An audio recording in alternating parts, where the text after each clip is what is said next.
So Helldivers 2 has finally dropped onto PlayStation 5 and Steam, and longtime fans of the Helldivers series finally, after nearly 9 years since the first one released on PlayStation 3 and PlayStation 4, are getting their hands on this shoot 'em up, and personally, I'm having a blast. What's up everybody, it's your boy Saga, bringing you awesome fast information regarding all things PlayStation gaming. If you enjoy content that respects your time, hit the like button to get this video out to other gaming fans, but if you didn't like the video, leave me a dislike so I know exactly where to improve. So yeah, Helldivers 2 is finally here and it has fans raving. Now of course this won't be a blockbuster hit of a game or anything like that, but lots of fans, including myself, are having a pretty good time. So what is Helldivers 2? Well, Helldivers 2 is the follow-up to the 2015 Helldivers, and it's Arrowhead's Game Studios' latest shoot 'em up. You play as an elite squadron of Helldivers who essentially are attempting to rid the galaxy of this alien nuisance. Now for me personally, this heavily reminds me of a movie I used to watch as a kid called Starship Troopers. And maybe my age is showing a bit here, but the nostalgia of that, plus a pretty solid gameplay loop, has me definitely getting hooked on the game. Not to mention you can actually play with 3 friends,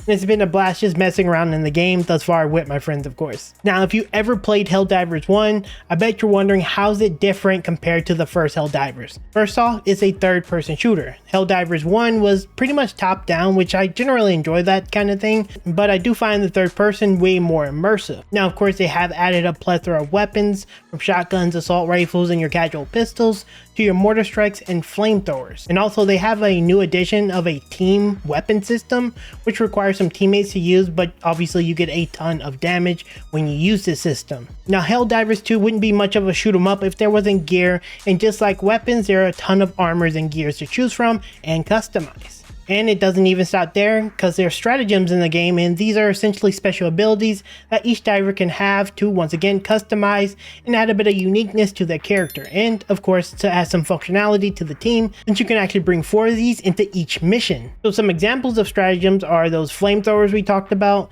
expendable anti-tanks, antimatter rifles, turrets, and spears, to name a few. I think you guys pretty much get what Helldivers 2 is at this point, right? So what are my thoughts on the game thus far, since I'm actually playing it right now? And keep in mind, this is just my personal opinion, but the game is $39.99, which is fairly cheap in my opinion.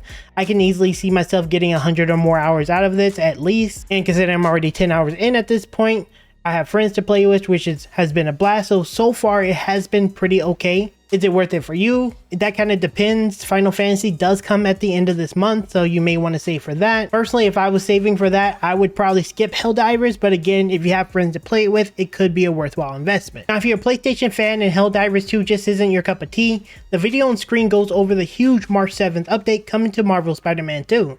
Check it out.